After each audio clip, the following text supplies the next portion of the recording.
proyek-proyek gak jelas. Sebenarnya presiden itu tahu nggak sih bahwa yang dibutuhkan rakyat itu apa?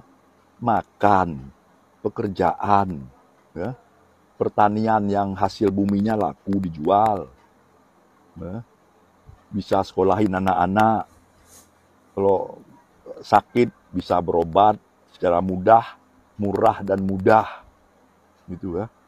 Tahu nggak sih? Kok yang dikerjakan oleh presiden itu kok nggak nyambung ke situ gitu loh. Kok yang dikerjakan itu ngurusin IKN, ngurusin kereta cepat, terus buat apa lagi? Buat bandara-bandara yang terus nggak jelas, nggak laku, nggak ada yang pesawat yang mampir di situ. Bagaimana sih analisanya, perencanaannya? Emang nggak punya staf ahli ya di sekelilingnya untuk minta ini pendapat dan sebagainya, ya? Apakah proyek-proyeknya nggak dikaji gitu? Presiden tahu nggak sih bahwa BUMN itu pada rugi semua gitu ya? Kemudian beban hutang yang begitu berat, ya? Siapa yang mau nanggung? Macam-macam persoalan ya. Kok presidennya ngurusin capres? Ya? Bagaimana sih itu? Sangat mengecewakan gitu. Ya. Aduh, nggak tahu mau bilang apa gitu. Ya sudahlah, cobalah Pak Presiden, tolong yang difokuskan kepada kesejahteraan rakyat gitu ya. Jangan terlalu banyak pencitraan, kemudian mau proyek-proyek mercusuar, nggak usah lah. Ya. Kalau kesejahteraan rakyat tidak difokuskan, itu Anda nggak akan dapat nama apapun, gitu ya. Nggak dapat pencitraan apapun. Ya. Coba Pak Presiden kita tunggu. Gimana netizen? Bener nggak? Oke, Pak. Sebenarnya kesejahteraan yang seperti apa yang Bapak maksudkan, ya? Apakah tidak mendapatkan pelayanan kesehatan? Ya tinggal Bapak pakai BPJS, Kartu Indonesia Sehat, yang sudah diprogramkan oleh pemerintah, ya Bapak mendapatkan pelayanan, ya. Dan menurut saya guys ya, orang seperti Bapak ini ya adalah salah satu anak bangsa yang tidak menginginkan bangsa dan negara kita ini bergerak menuju arah kemajuan, ya. Kenapa saya mengatakan seperti itu ya? Karena dia begitu pesimis, ya, memandang apa semua yang dikerjakan oleh pemerintah pada saat ini bagi dia tidak bermanfaat, ya. Berarti kesimpulannya Bapak menginginkan bangsa dan negara kita ya segini-gini aja, nggak bisa bergerak ke arah kemajuan, nggak mau kalau negeri kita ini berkembang, ya. Itu yang saya tangkap dari apa yang disampaikan oleh Bapak ini, ya. Jadi begini Pak ya, jangan Bapak berharap ketika Bapak minta singkong kepada pemerintah, pemerintah akan memberikan singkong. Ketika Bapak minta ikan, pemerintah akan memberikan ikan. Tetapi tidak bagi Pak Jokowi, ya. Pak Jokowi ini ketika Anda meminta singkong, ya, dia memberikan Anda stek, ya, kemudian menyiapkan lahan. Biar nanti stek itu Anda tanam di lahan dan dia akan menghasilkan singkong yang lebih banyak lagi, ya. Semoga Anda bisa memahami analogi dari saya, ya. Lalu kemudian ikan, ya. Ketika Anda meminta ikan, Pak Jokowi tidak akan langsung memberikan Anda ikan, tetapi dia menyiapkan perahu atau kapal, ya. Lalu kemudian lengkap dengan alat-alat penangkapan. Nanti Anda lah yang ke laut, lalu kemudian Anda mengolah dan mencari ikan itu, menangkap, ya. Jadi seperti itu konsep yang dijalankan oleh pemerintah pada saat ini. Ya mungkin Bapak saat ini tidak merasakan apa yang sudah dikerjakan atau dilakukan oleh Pak Jokowi. Tetapi ya masyarakat Indonesia 80% puas dengan kinerja beliau, ya. Indonesia dipandang dengan sangat luar biasa oleh negara-negara lain. Infrastruktur yang sekarang dikerjakan, saya ibaratkan itu seperti pondasi guys, ya. Jadi ini belum membangun tembok, atapnya belum, ya, tetapi pondasi sudah ditanamkan. Tinggal pekerjaan selanjutnya adalah pemimpin berikutnya yang mau meneruskan, melanjutkan apa yang sudah dikerjakan atau dilakukan oleh Pak Jokowi. Dan saya mau tanya kepada Bapak ini, Bapak selama ini kemana saja sehingga Bapak, mohon maaf ya, Bapak seperti orang buta yang tidak bisa melihat bagaimana kinerja kemajuan di era atau di zaman Pak Jokowi pada saat ini. Semua daerah, bahkan sampai dengan daerah-daerah yang terpencil, ya, yang jarang tersentuh pembangunan, tetapi di zaman beliau ini semuanya diperhatikan. Oke teman-teman, mari kita dengarkan komentar dari netizen yang lain berikut ini. Pak, itu pendapat Bapak tentang kereta cepat itu gimana? Kenapa? Soalnya aku kemarin, ya baru-baru ini lah, aku lihat di sosmed, di mana-mana tuh, ada netizen tuh yang bilang tuh kayak, apain bangun kereta cepat? Kapan balik modalnya kapan? Apa gini-gini? Dampaknya apa? Nah itu menurut Bapak gimana? Jadi gini, kadang-kadang kan Bapak biasa jadi pimpinan ya. Ya. Ada beberapa pemikiran kita itu yang anak buah kita tuh nggak ngerti gitu loh. Jadi tujuan kita kemana itu nggak ngerti karena kita memang nggak pernah jelasin juga ke mereka kan. Nah kalau untuk kereta cepat, kalau Bapak sih bisa ngerti gitu loh. Kereta cepat itu memang kalau dihitung secara ekonomi segala macam, balik modal kapan? Wah lama pasti. Karena itu mahal ya kan. Terus kenapa ngambil Cina bukan Jepang? Pokoknya dicari lah. Ya alasannya tuh ada. Nah sayangnya pemerintah itu memang tidak pernah mensosialisasikan kenapa itu diputuskan seperti itu gitu loh. Tapi sebenarnya kereta cepat itu kita harus melihat dari sisi, memang bukan kita lihat dari sisi balik modal kapan segala macam, tapi dari sisi alih teknologi. Waktu itu kereta cepat Jepang sama Cina itu yang bersedia untuk alih teknologi. Jadi kita berhak mempelajari apapun yang ada di dalam rangkaian proyek kereta cepat itu gitu loh. Nah, kamu bisa bayangin kalau Indonesia itu bisa menguasai sistem kereta cepat itu, bisa belajar tentang bagaimana cara bikin kereta cepat, itu terus akhirnya kita akan bisa bikin sendiri kereta cepat dari Jakarta ke Surabaya, Jakarta ke Jogja, dari Bakauheni ke Medan kita bikin kereta cepat, di Kalimantan kita bikin dari Banjarmasin ke Balikpapan. Itu semuanya kita taruh kereta cepat karena kita udah menguasai teknologinya. Jadi kita sebenarnya di dalam harga beli kereta cepat itu ada harga kita belajar teknologi itu. Nah itu yang mungkin kurang disosialisasikan sama masyarakat, sehingga masyarakat hanya lihat, wah berapa ini hitungannya berapa. Ya enggak, kita nggak perlu hitung-hitung balik modalnya itu gitu loh. Tapi dampaknya untuk kemajuan Indonesia. Betul Sama sekali. dengan kita alih teknologi apa, misalnya teknologi yang canggih-canggih itu, ya kita nggak perlu ngitung balik modalnya, tapi kita beli teknologi itu supaya kita bisa pelajari dan bisa diaplikasikan di Indonesia. Seperti misalnya teknologi baterai nikel, teknologi baterai lithium. Itu kita butuh mereka itu ngerjain di Indonesia itu buat apa? Supaya kita bisa alih teknologi. Nah, salah satu yang kita susah untuk kuasai ya kayak kereta cepat itu gitu loh. Kita mau belajar kemana, terus kita pergi ke Jepang atau ke Jerman atau ke ada nggak? Saya mau belajar cara bikin kereta cepat, mana mau mereka kasih.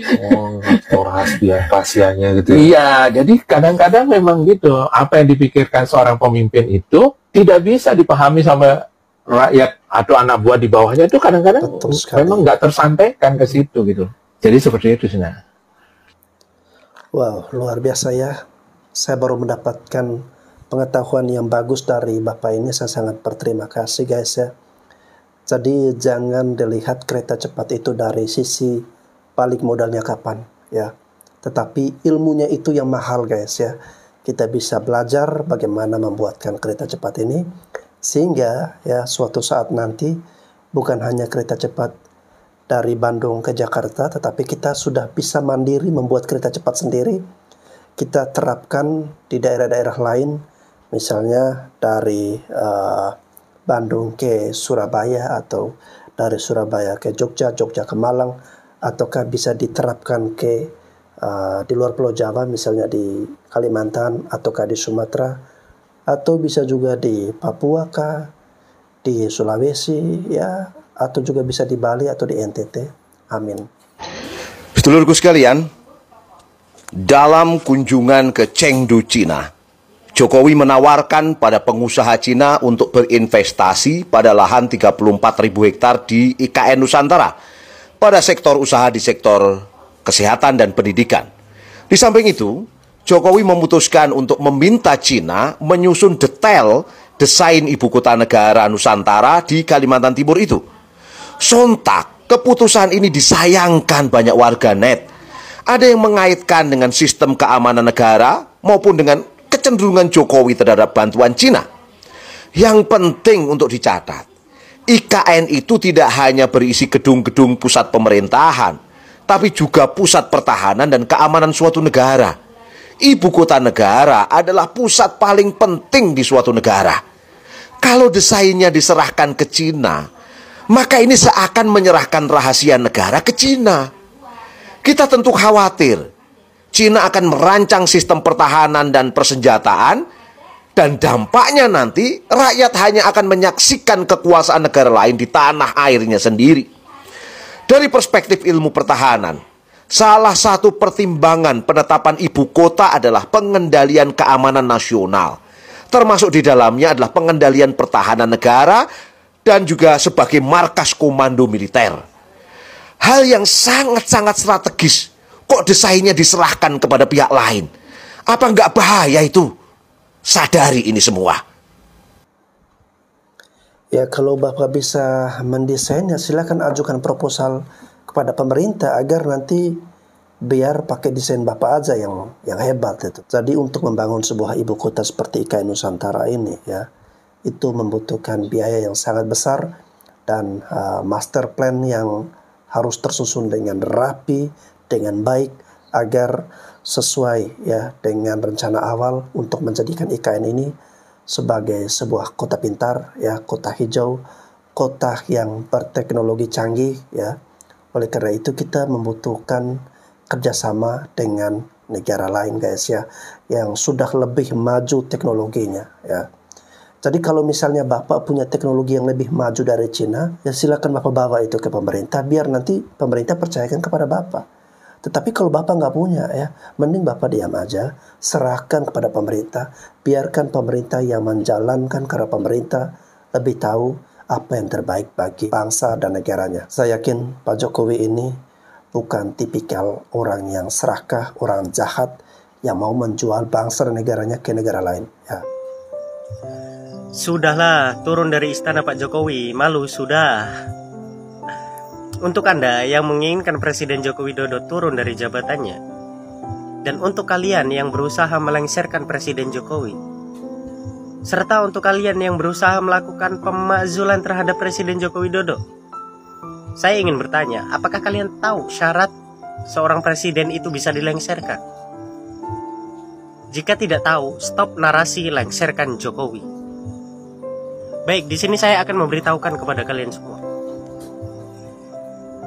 Berdasarkan Undang-Undang Dasar 1945 Pasal 7A mengatakan pemakzulan presiden terdiri atas 6 syarat.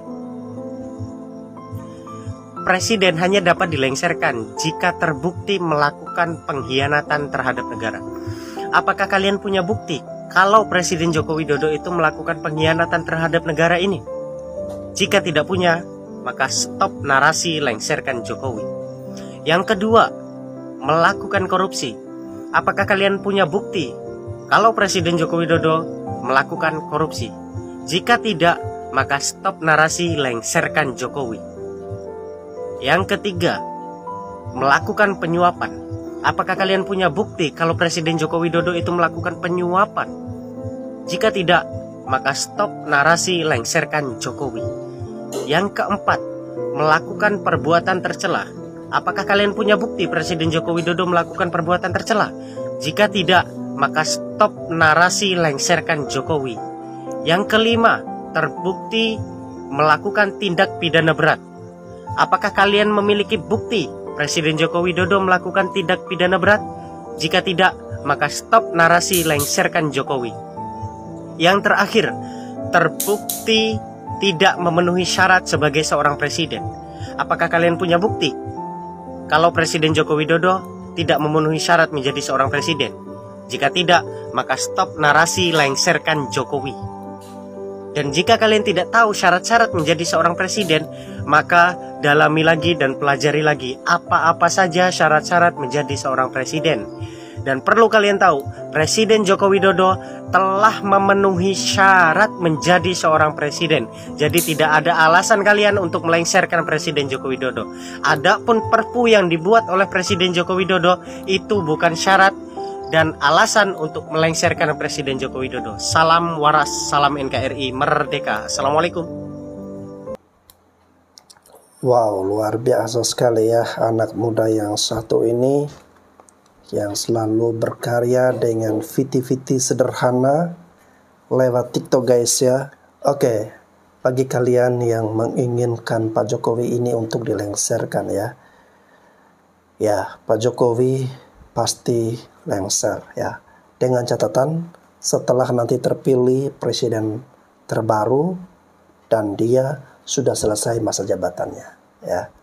Akan tetapi kalau belum selesai sampai tahun 2024, janganlah ya, karena niat kalian untuk melengsarkan beliau kita anggap sudah gatot ya, alias gagal total. Karena kemarin di tanggal 10 Agustus itu guys ya, itu sebenarnya sudah direncanakan untuk melakukan aksi besar-besaran ingin melengsarkan Pak Jokowi ya. Tetapi apa yang terjadi?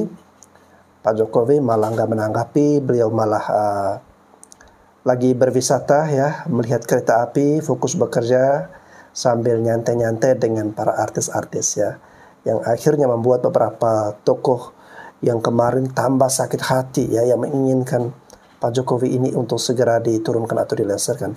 Bahkan ada seorang bapak dari Jogja yang sampai mengatakan Pak Jokowi ini nggak tahu malu, nggak negarawan, nggak seperti Pak Harto, sadar diri karena sudah dituntut mundur oleh rakyat, makanya dia turun. Sedangkan Pak Jokowi ini malah nggak seperti itu ya, nggak menghargai rakyatnya.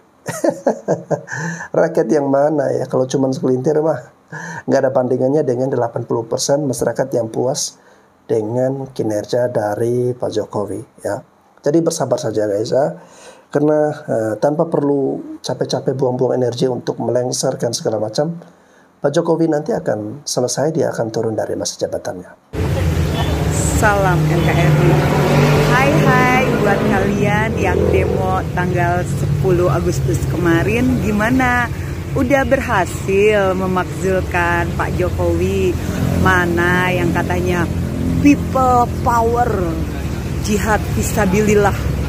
Mana buktinya, mana? Katanya nurunin 1 juta massa, katanya punya kekuatan, katanya rakyat Indonesia menginginkan Pak Jokowi turun. Kok buktinya gagal maning? Kasian deh kalian. Kalau gue sih ya jujur malu banget tuh ya, teriak-teriak people power lah, ini itu, nyerocos bacot gede, tong kosong nyaring bunyinya. Buktinya sampai sekarang Pak Jokowi masih baik-baik aja tuh. Pak Jokowi masih dicintai rakyat Indonesia tuh. Tunjukin dong kekuatan kalian, jangan modal bacot gede, tong kosong nyaring bunyinya. Kalau anak TK mah itu juga bisa. Makanya ya, berpikir dulu baru bertindak.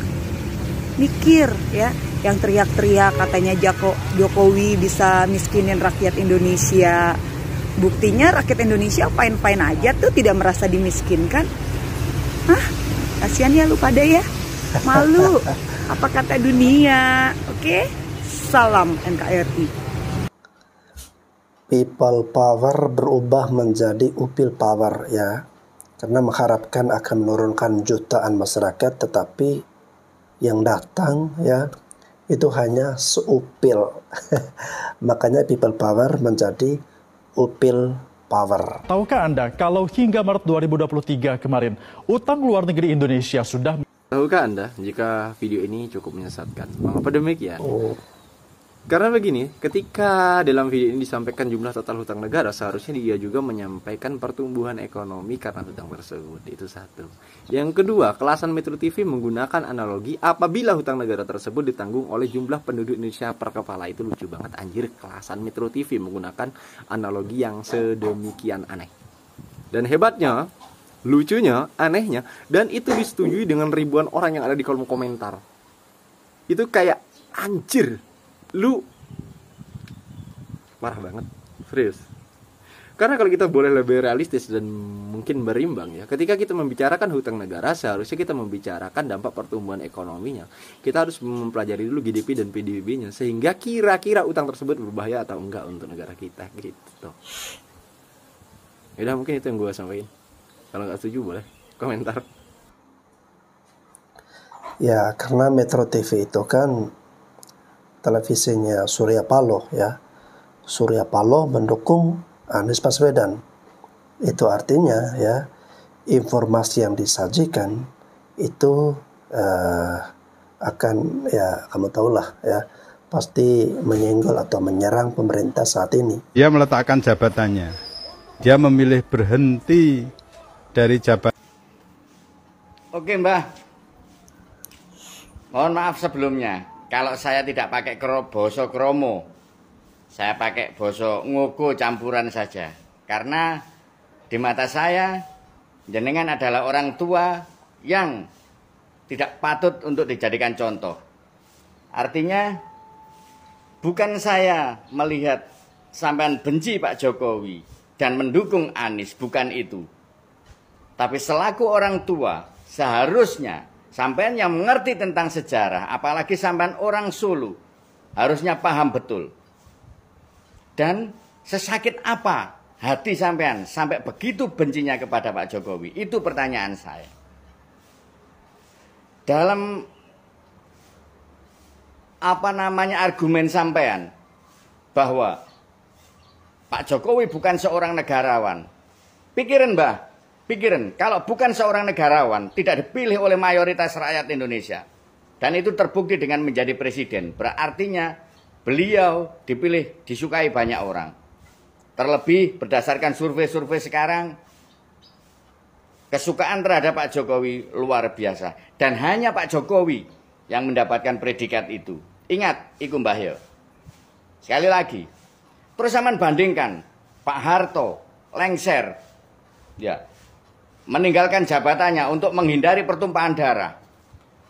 Gus Dur meletakkan jabatannya saat di demo untuk menghindari kekisruhan yang lebih dalam. Hei Mbah, jangan kamu bodohin saya dan yang lainnya dengan itu. Beda masalahnya Mbah. Apa yang dilanggar oleh Pak Jokowi? Pertanyaan saya. Sehingga kamu bandingkan dengan Pak Harto dan Gus Dur.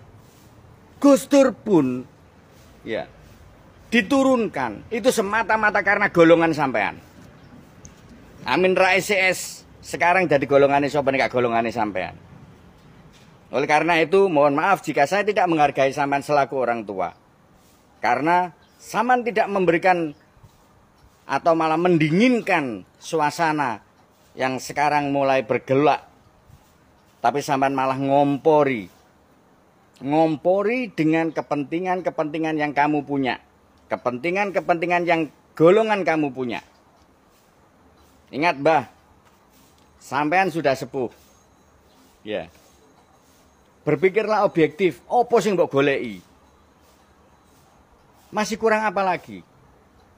Masih kurang disakiti Pak Jokowi menurut kamu.